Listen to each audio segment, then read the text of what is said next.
આ સૌથી કડવી અને સૌથી ભયાનક સચ્ચાઈ છે.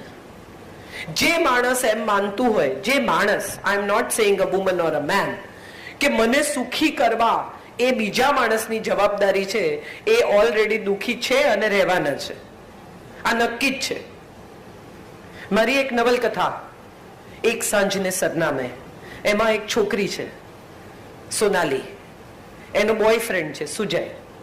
એ સુજય સોનાલીની માને મળવા જાય છે લગ્ન માટે, અને એની માં એને પૂછે છે કે તું મારી દીકરીને સુખી કરીશ ને?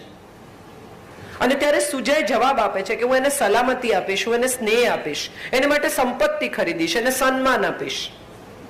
સુખી એને જાતે થવું પડશે.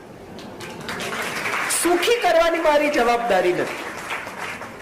જીવન જીવવાની જડીબુટ્ટી એ છે પહેલી, કે તમારે સુખી થવું હોય તો પ્રયત્ન તમારે જાતે જ કરવો.